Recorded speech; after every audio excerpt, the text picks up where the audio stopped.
Hi, I'm Dot Stepenaski. Thank you, Maryland Pastel Society, for having me. I am a signature member of our group.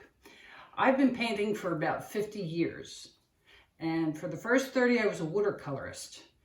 And I thought I needed a change. So I pulled out my high school Grumbacher's and I started experimenting. And then I bought more pastels and I experimented some more. And most of my paintings were hit or miss. And this went on for 5 years. So I decided I needed a workshop, and I contacted Maggie Price. And I said, can you help me? And she looked at my paintings online and she said, oh yeah, I can help you. And I felt this big. So I went to her workshop and she found that I had too many pastel boxes here, there, and everywhere. And she told me, get yourself one box and organize them. Either do a by color in the yellow, green, orange ranges, or do it by value. And I did it at first by color, and I wasn't happy with it. I'm a value person. I just tend to work better that way. And this box that you see right here took me a solid week to do. So don't think this is going to be easy. And you see here how I have it from yellow down to blue and purple. That's not what this normally looks like. It will be right in value, but it's a hodgepodge. So this is just for you. Okay. Now,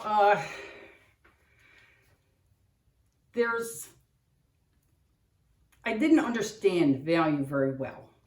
And it took me another 2 years to understand it, even working with it broken down like this.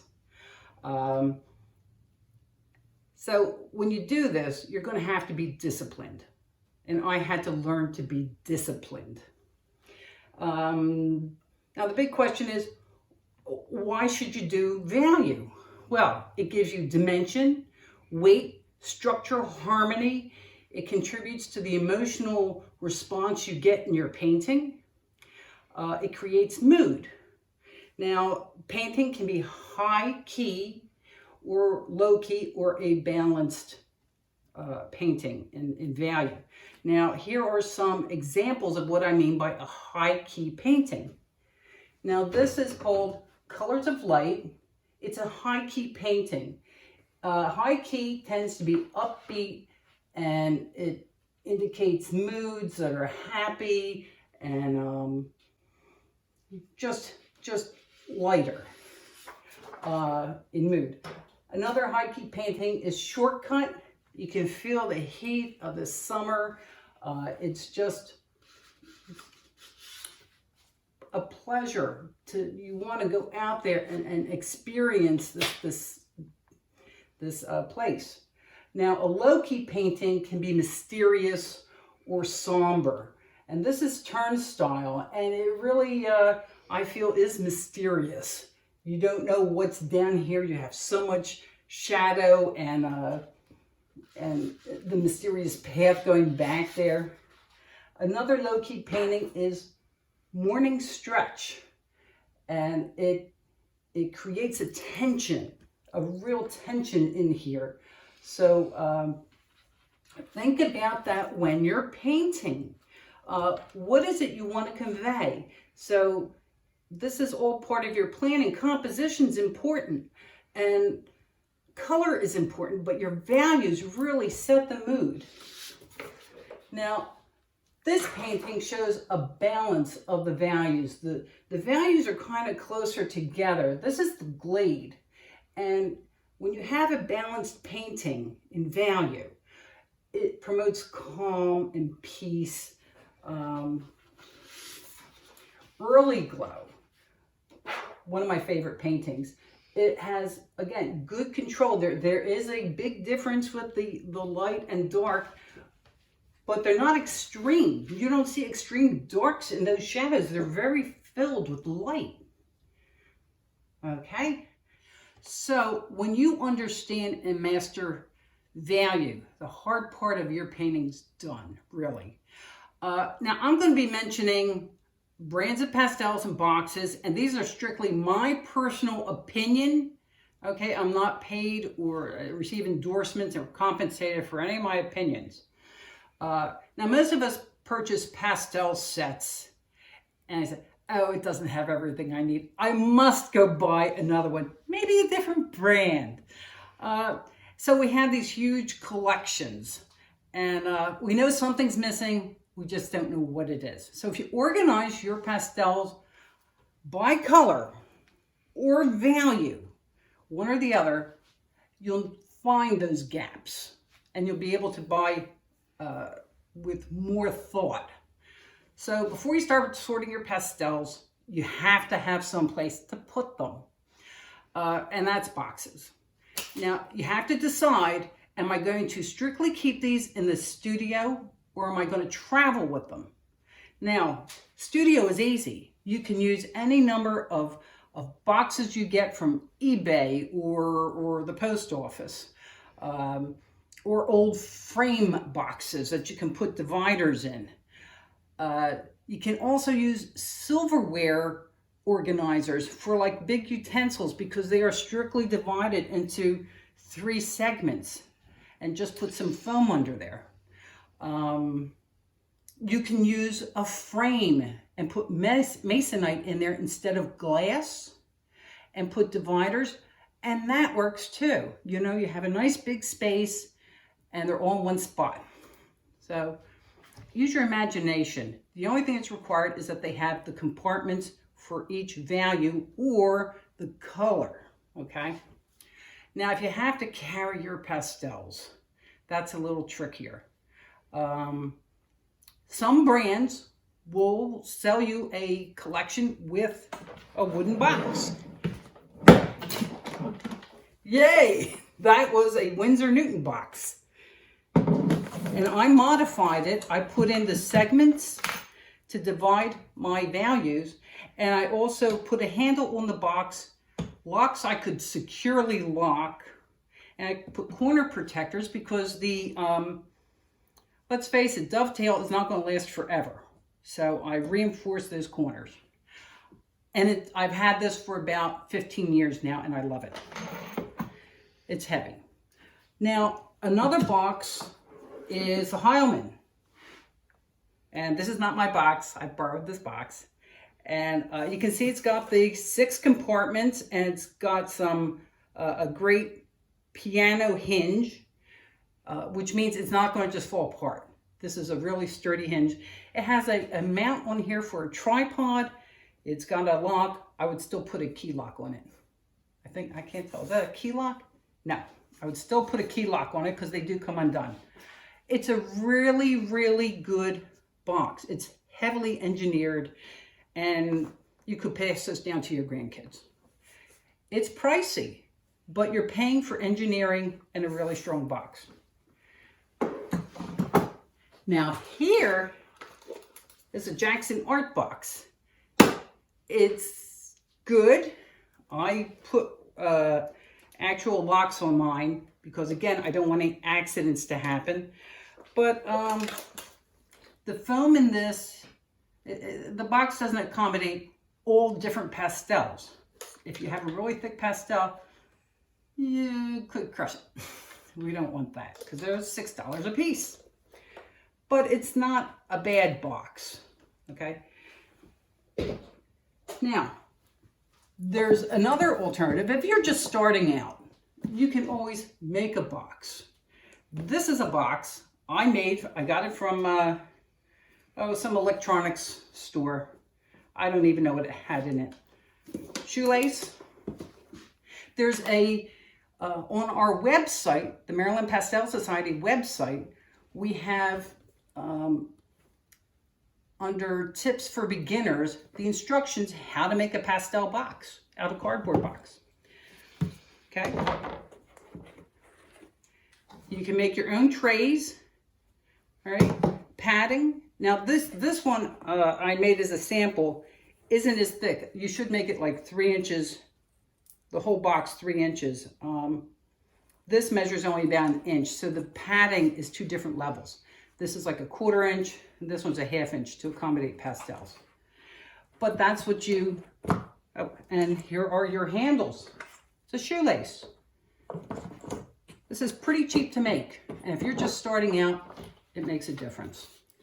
One thing I did want to mention about pastel boxes is think of what pastels you own and will they fit in that box. There are two brands I can think of right now that really don't accommodate a lot of pastels. One is the Roz box. They're very tight, and there's nothing worse than trying to pry out a pastel from your box. And the other is Art Bin.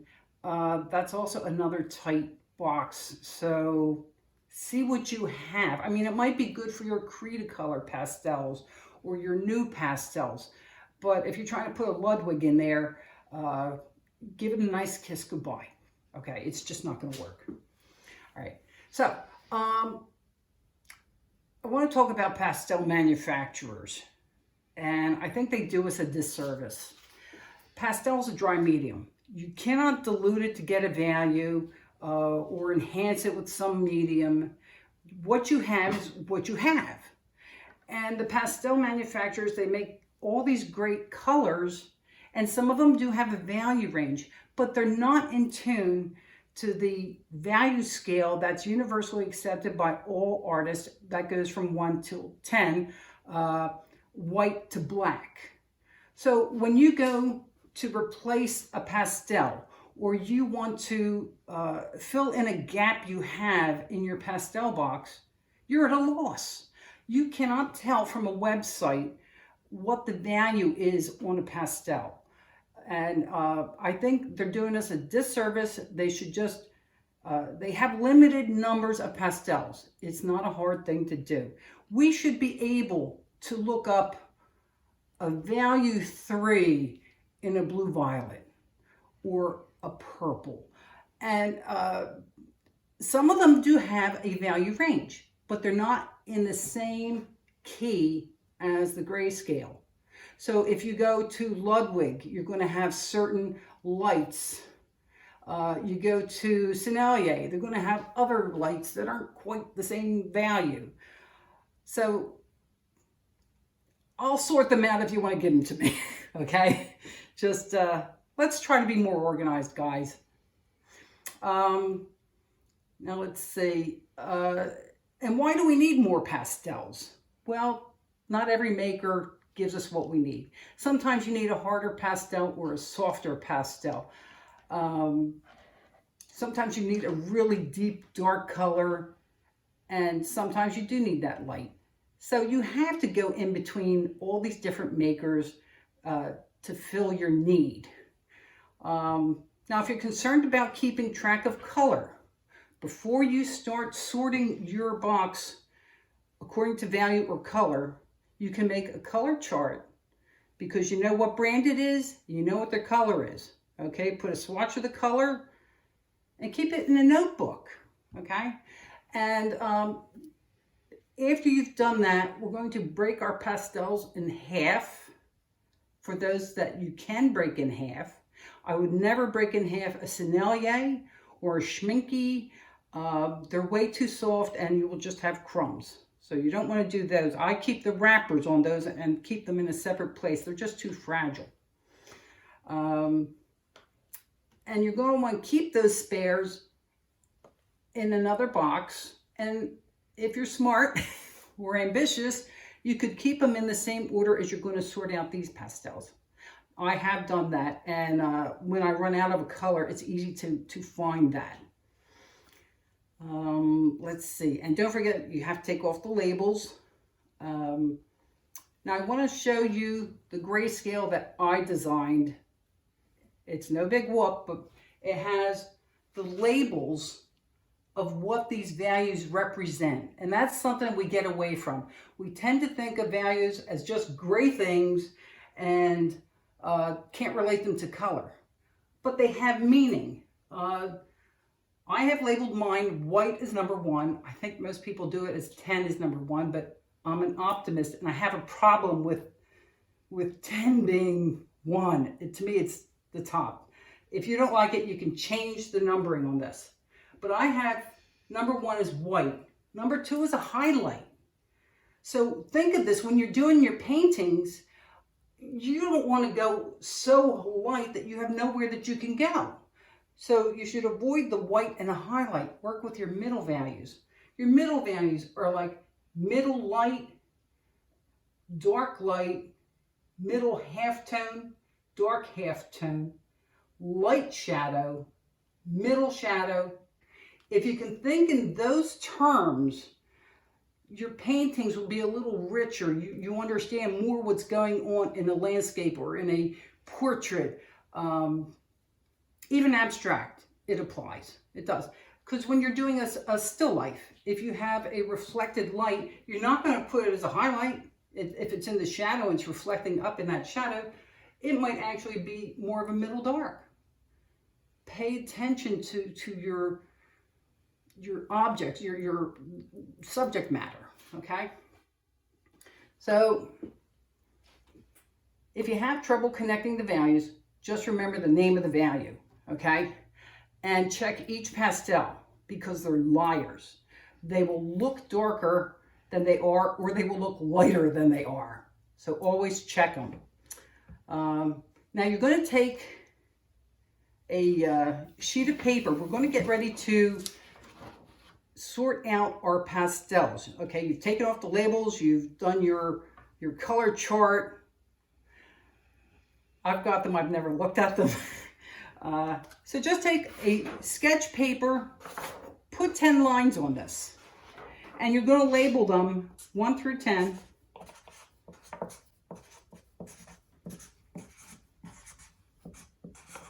Okay, and there is a sample on our website under tips that shows you this the layout. This is what we're going to put our pastels on as we sort, okay? And I'm actually going to put down those labels because it's helpful.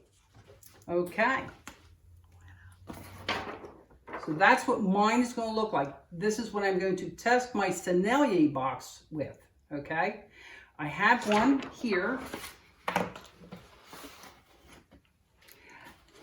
that has never been touched. I got it used. They never touched it, and there's one missing. And I'm going to value these to show you how it's done, okay? So let's get down to work. Yeah. Even if you have your pastels arranged by colors, you should do this exercise. It will tell you where your gaps are, okay? You might need more middle values or highlight. Usually you don't need highlight. We're all so obsessed with getting these light pastels anymore. But think about if you're just buying your set, okay, think about what you want to do. Landscape, portrait, abstract, animals, because that's going to influence the type of box you buy. One of the best early collections you can get is Maggie Price's 60 basic values, because the values are right there, and it's a good basic set, okay? And there are other sets out there too by value. Great American has some, Ludwig has a couple different ones, Mountain Vision. But think about what you want to get, because every time you buy a general set, you're going to come out with colors you're never going to touch, okay? So let's get down to work. I'm going to value this set. So what you want to do is take your pastel and you're going to mark it directly onto your value, grayscale. And let's see, I don't know if you guys can see this. That yellow seems a little strong. I'd say it's a value 2, because I can still see the yellow very strongly, where here it's kind of fading away. You have to squint your eyes really hard, okay? So I'm going to take this pastel and I'm going to put it in number 2, just like that. This is how we sort. This one, Okay, I can see it better on the highlight. So, and it disappears in the white. So I'm putting that over here. And actually you can see that change. This one,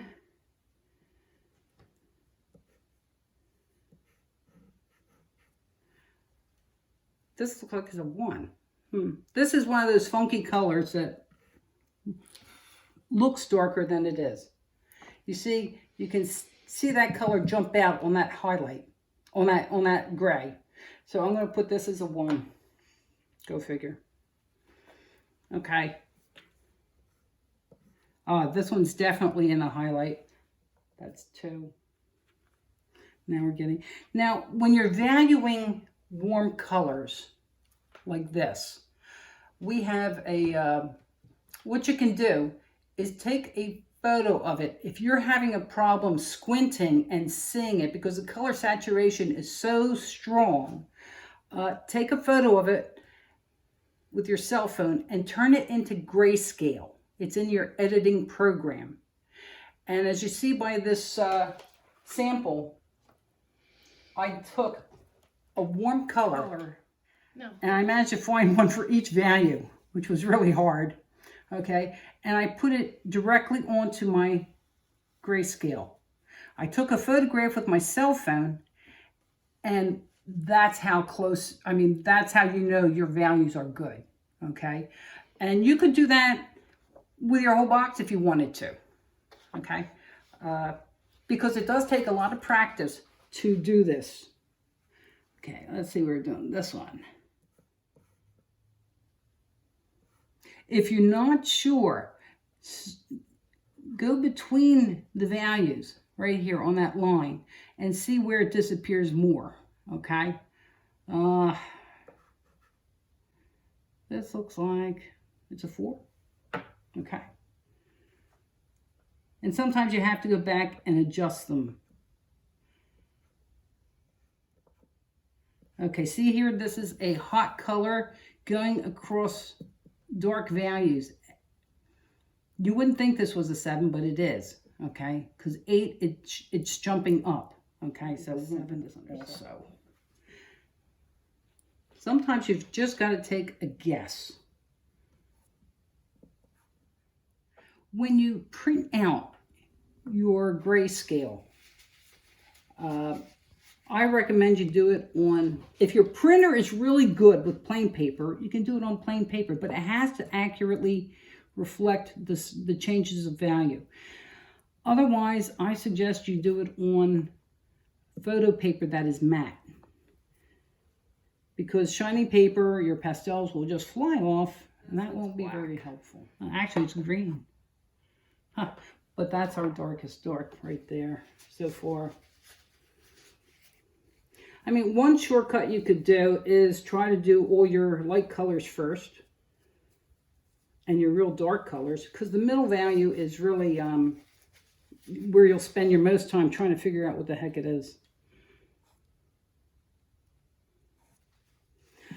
A useful tool is a microfiber cloth, because it really does catch all that dust. See, that's a 4. Some pastels will fight you, and you have to just make a best guess at where they fall.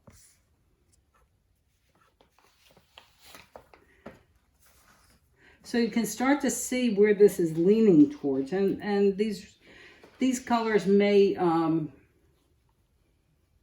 balance out. We'll see what happens. Sometimes the pastel consistencies, like they have more of a binder in it, and they, even on pastel paper, you'll find they're hard to make a mark on. I don't know why. And you know, if you ever break your pastels, they're easy enough to fix.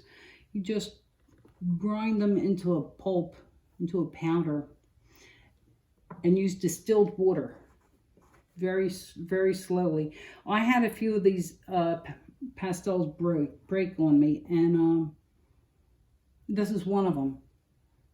And you just add a little bit of water. It already has the binder in it, And the distilled water doesn't have any chemicals in it like chlorine, and it will prevent mildew while this is drying. And they're just as good as any other pastel after you put it back together. You just have to play with it like Play-Doh. Shape it and then let it dry on a paper towel. Okay, maybe a day or two. Okay. So this is what your paper looks like when you're done. And then I can throw this out.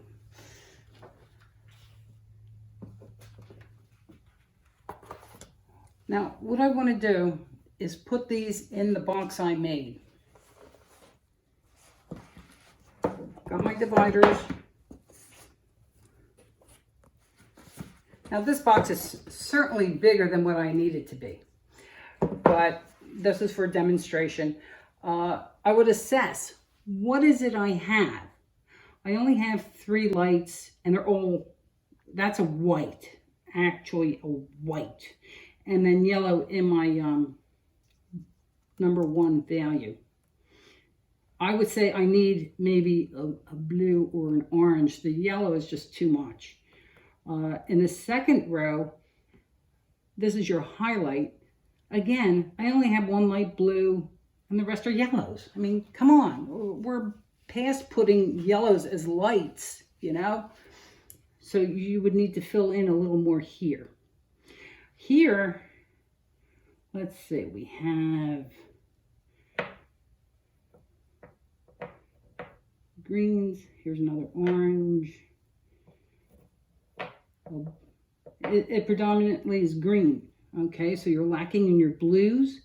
Here you have no yellow. Really kind of skimpy.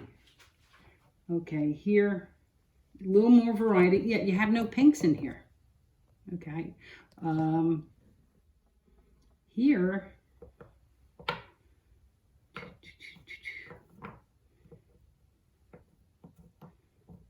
just sorting. I'm not really doing it exact, you know. I'm just trying to see what we have here.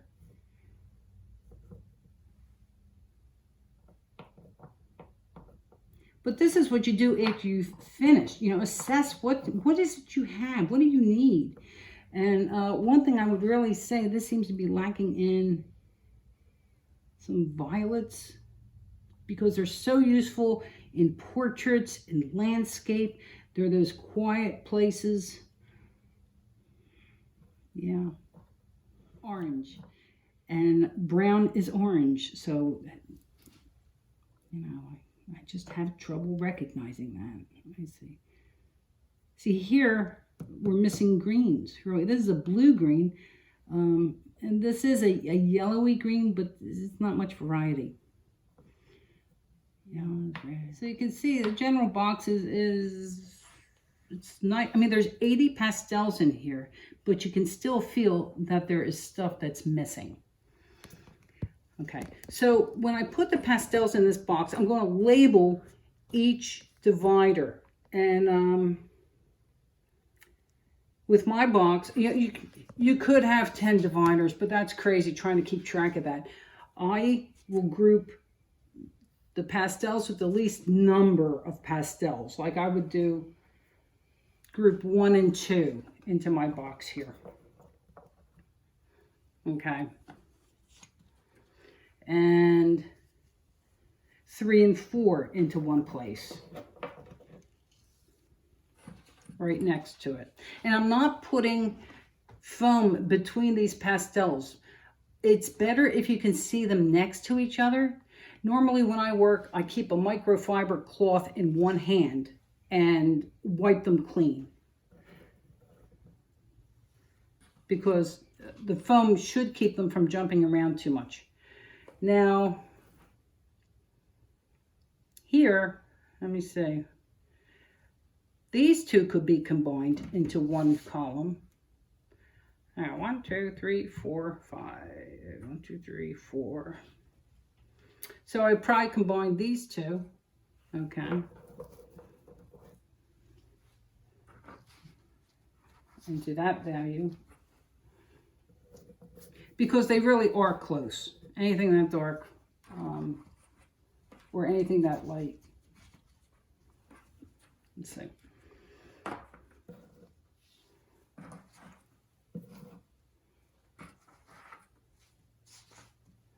So you can see there is a range of value now. Okay? And it will make your life a lot easier.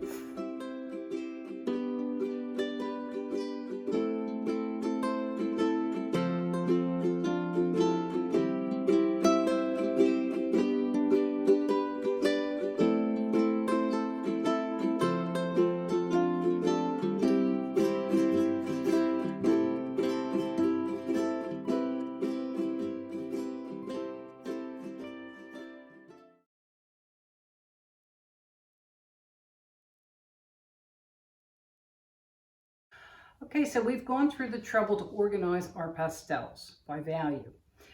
Why? Well, when you're beginning a painting, it's easier if you just grab 6 colors, 6 values, or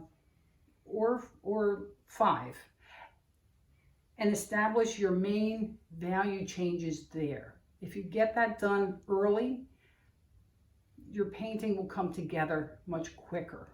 And by having your pastels divided into different groupings, you can select those pastels without hunting through your box for hours. And I've done that. So after we've done this, we can use analogous colors much easier. Analogous colors are colors side by side on the color wheel. You have orange, yellow, yellow, green. And you can see right here, the mixing of the colors gives it a certain richness that you can't get when you just put a single layer of color over top. So, if you think about it, the light in the sky is the same light that is broken down as a prism. There's all kind of light filtering through it. So we're not making things up when we paint and put colors in there. Think of your skies, your clouds, the trees. They're all going to be richer. Think of snow or the sand on the beach, how reflective it is. And even the fields in the fall. If you get up early in the morning and look at a cornfield, you will see red-violet shadows against that gold. So the light's there. The colors are there. Let's see what we can do with them. Now, these are examples of analogous colors in paintings. And I want to show you, this first painting is Fawn Grove. And I want you to note the colors in the foliage. There's orange, blue violet, and violet, and some grayed greens. And this causes a sense of light bouncing into the trees and the foliage. And the other colors, the analogous colors in the trunk, they give it more character. This painting is Circle Creek. And if you look, check the variations in the middle trees. There's greens and violet and blue, and it has that really sunlit feeling to it. And there's trees in the back. There's very light graduations of green into that dark, dark violet. Everybody loves their Ludwig's dark, dark purple, which eludes me right now. This painting is eggplant. It was eggplant. Okay, this painting is Snowbird Retreat, and the analogous colors are really great for beach scenes. If you check out the shadows in the grasses, you'll see blues and violets, and I put in touches of red and gold, and the complementary colors and the same value of orange and blue really make the sand feel like it's undulating. Okay. Now this is a great one, Muddy Run. Now the analogous colors are more obvious here in the clouds. You have violets and pinks. You don't have to have a whole lot of analogous colors. You can just use 2 or 3 or too, and one of the complements to give this kind of vibrancy. And in the clouds, I used pinks and oranges and violets. Now this one, this still life, red pineapple, take a look at the fabric. It looks sheer, and it's picking up colors from all the tulips and the light coming through. And within the flowers, I used analogous colors again. The yellow, orange, red orange, there's red, violet, and pinks in the red ones. This just dances. This painting just dances, and it has good value contrast. And I established those early because I had my box organized. So analogous colors can work in any situation. This is a Mighty Milo, and in the background here we have blues, greens, and violets, and in his fur we have green and violet. It just works. It makes him more alive, more there. It gives him more character. Linda and Toby. Now, the background colors are just like that, the color wheel I showed you, where you have the blue violets going to the oranges to the lighter violet. The dog's fur. Now, if you just used a gray on that belly, it would be a nice painting. It wouldn't be exciting, but look at the light, and it just bounces around, and it feels like fur, and it turns, especially on the paw, in here in the belly, on his face, and the woman in the portrait too. Even her portrait has variations of blues and violets in there. Really, you get a lot more life than just using pink in your portraits. Now, early glow, you've seen this already, but it's back because it's so successful. The analogous colors here are working against complementary colors. Nothing here is very severe, but you have that presence of strong light against these dark trees, and it vibrates. So that's another thing to remember, is complementary colors. Go. Okay, so you had the option of organizing your pastels along with me, but let's face it, it took me a week to do my box, and you're not going to get yours done that fast, okay? But it gave you a taste of how to do it. So what we're going to do now is we're going to experiment with analogous colors. All right. Now, if you have your grayscale, it might be useful to keep it handy because I have combined, my values, and sometimes they're not quite where I want them to be to make analogous colors.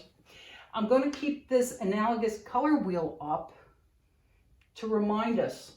So you can do this exercise with me, and I think you really should. You could use like orange, yellow, green in a particular value, okay?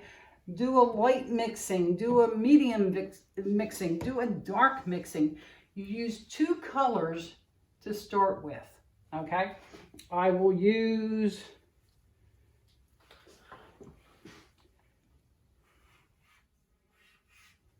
this orange, and I'm going to put a little mark up here. I probably will forget to keep putting the marks. I always do.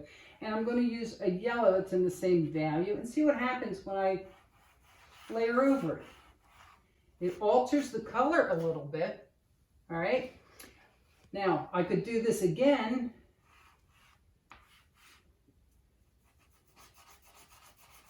Now, you should use gray toned paper, like Canson pastel paper, but use the smooth side. Don't waste your sanded paper, please. So I put down this color again, but this time I'm going to change the marks a little bit so that it's not as solid here, okay? And that can give you a different effect.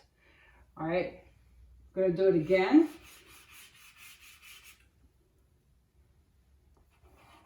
Put the yellow over it. And now I'm going to select a violet, which, which is a complement. So this complement, by rights, should dull this down without making it overpowering gray, okay? It'll still have some life in it, okay? Boy, for some reason that purple does not read, it looks pink, but it was purple. Let's try some other colors. Let's try, a nice hot pink with the purple.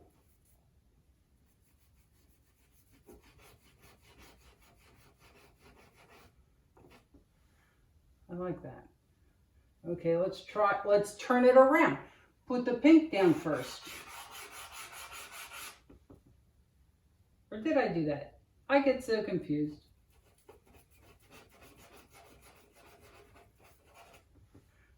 But you try changing your strokes. You could use dots in there or something. Change it up.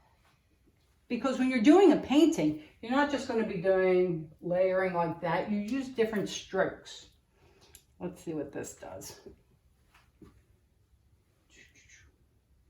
Put this purple down. Wow, nice red violet with a blue. Ooh, think of your skies. When you're doing these exercises, it's really important that you think of the purpose you're doing this for.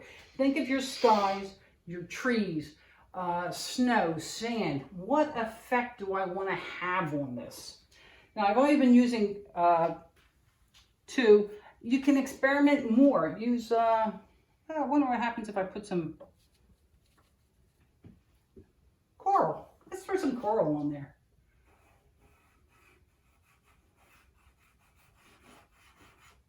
That seems to have canceled it a bit. That was complimentary, I think, which is good. You know, you don't know what you've got until you experiment. Let's try something really dark. Let me see if I got some eggplant here. I think that's eggplant. Yeah, that's eggplant. Good guy. Okay, so everybody likes to use eggplant in their dark areas. Well, we gotta liven them up. That is a true deep purple. This is a different type of purple. And here's a blue. And this is all in the darkest values, okay? But it just changes it up a little bit. It makes it more interesting. I could see this being useful in water. My microfiber, look how clean I came. Let's see. Try to use some complements in there. We'll use, let's see, let's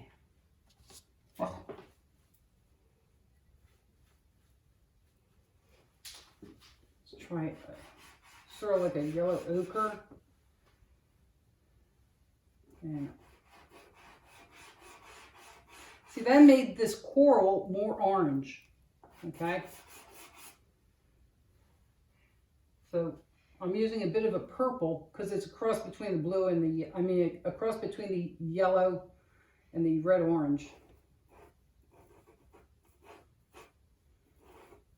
But see how nicely that changed it? It just dulled it down enough. So if you're using this in a sunlit scene and you don't want to go into darker values, put a complement in there and it'll push it back. Okay? But change the pattern too. Throw, you know, you can do analogous with just, say, cool colors. I'm working out of this one box. Okay. Put that there so I remember. Oh, that's kind of cool right there. And then Maybe a green. Maybe I'll put in a green or a blue-green.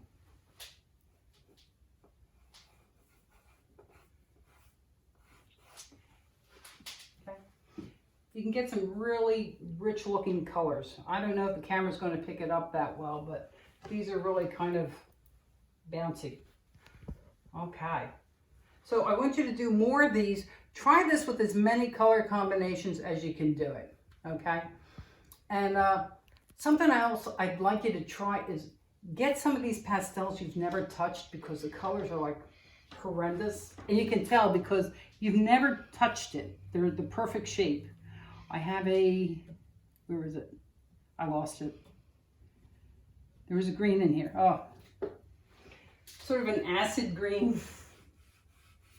What can I do with this? I mean, this is really blinding. I could take a blue to it. It's the blue-green. That's going to be a nice green. Okay. Maybe I'll take a violet to it. See what violet does to it.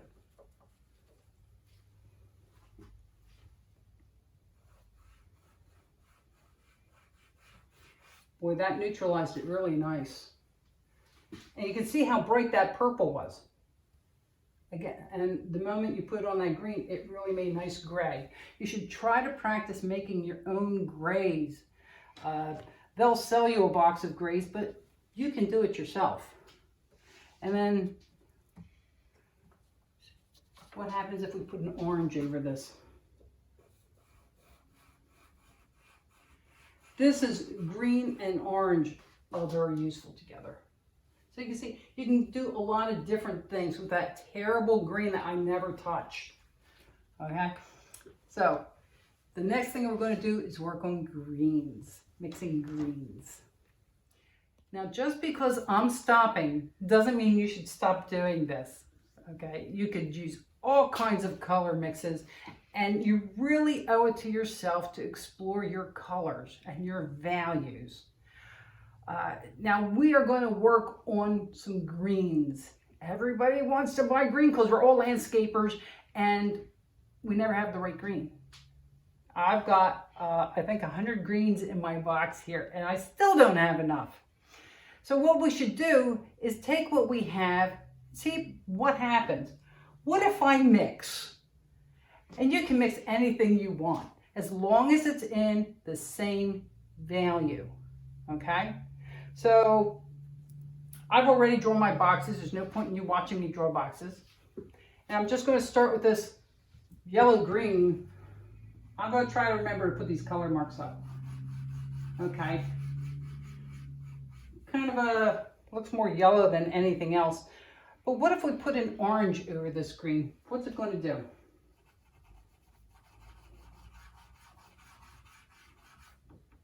It warmed it up a little bit more, made it a little different.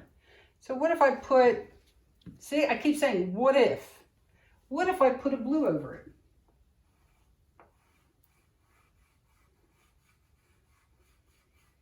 That's sort of a, oh, see, I forgot to mark my darn colors. Darn it. There we go.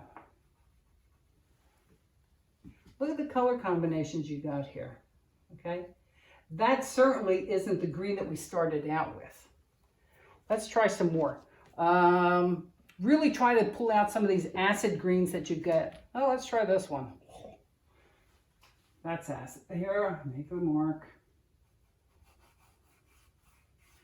The idea is alter the color that you have and see how you can improve it. Okay, let's try sort of a corally pink.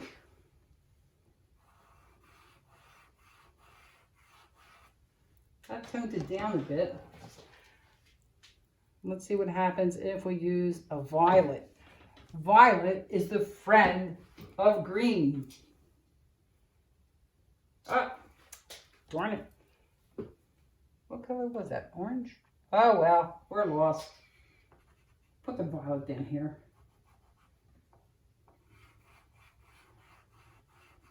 See how it took it down a notch? That really is a nice glow. Okay.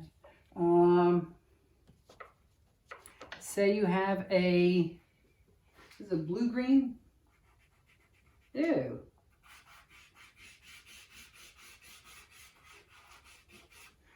Okay. You want to warm it up. Let's get a nice orange in there. I want a little garish. Let's try garish.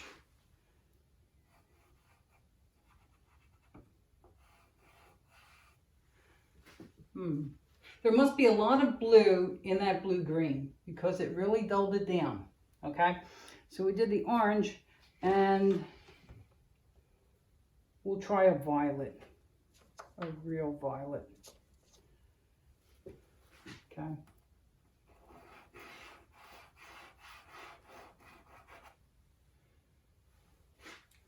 No, didn't care for that. But you don't know unless you try. What if I mix? Well, I won't mix that again.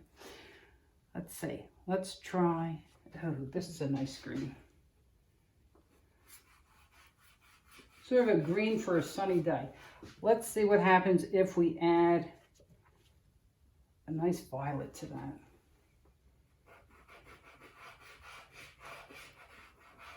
That graded down nice. And then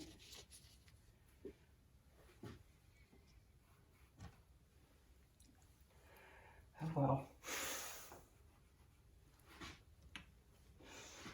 I'll remember some of these days. Okay. See how it warmed up your green? This now makes it look much cooler, and this made it duller. Now, if you try blending, you kind of killed it, didn't you? It does not work. You're better off with layering. There's times you blend and times you don't. If you're going to blend, make sure that you go back over the color lightly. And it'll bring it back. Oh well, lost the other colors. Oh, there's one. So if you like to blend your skies, and I understand why you would, because you see a lot of, on sanded paper especially, the first time you go over your paper, I like to call that noise. You see the specks between the sand and it appears light. So you want to blend as opposed to an underpainting. So you're going, kill, kill, kill, kill. And you killed your sky. So just go back over it with that color lightly and you'll be much happier. Let's see what else we got here. What will happen if I add some red in there? I think this is right. Nope, that's too dark.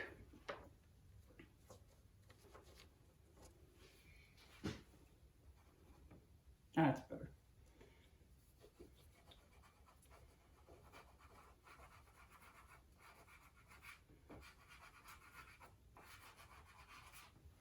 Really quieted it down. And yet it's sort of, you know, it's making that neutral.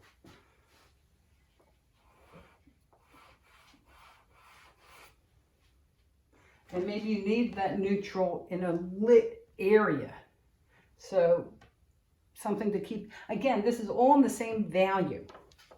All right, let's see another,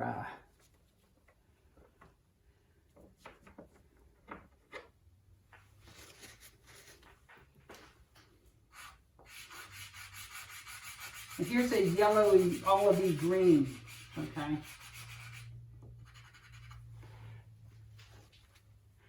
And I want to warm it up because it's just the wrong hot. You could take another green. You don't have to just use other colors. You can use the other greens that you have. Very subtle change here.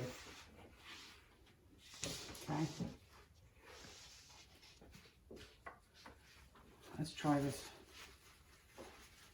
orange. Oh, that's nice.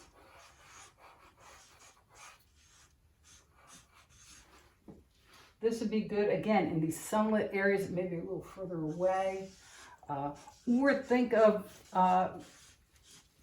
foliage on the ground. When you're doing these long shadows, you know, you have this acid green sun, and you have a dark shadow. Where did I get this out of? I don't know. I can't chew gum either. And then you have this shadow. Okay. And you want to make it a little more interesting. There we go. Take a little violet, cool it down a little bit. Take maybe a little blue.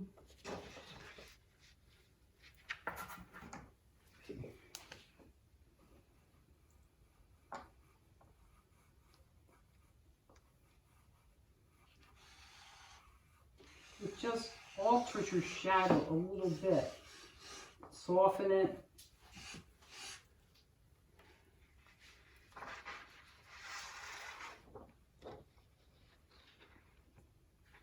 And if you find your colors are too light when you're doing a shadow like that in a tree, just tap it down, and that just drops a bit. So these are the experiments you should do. Take your greens, change them. That's a nice dark green. You don't want it that dark. You want it incrementally lighter. Take the next value and bring it up. Don't ever just try to overcorrect, okay? It'll look more natural if you incrementally lighten your darks. So continue with this exercise at home. Use all your greens. Try any color you want in there. Try a magenta in the green. Who cares? See what it does for you. So I know many of you were disappointed I didn't do a demonstration of a painting. But I know many of us, we get our pastels out and we can't wait to get started. We have to go in and paint. But if you do these exercises, organize your box, you're going to understand your pastels better. They're going to be your friend. You're not going to waste a lot of time searching for something you don't have. Okay, so organize your pastels, do the exercises, and happy painting. And I want to thank you for sharing this time to learn this exercise. Thank you.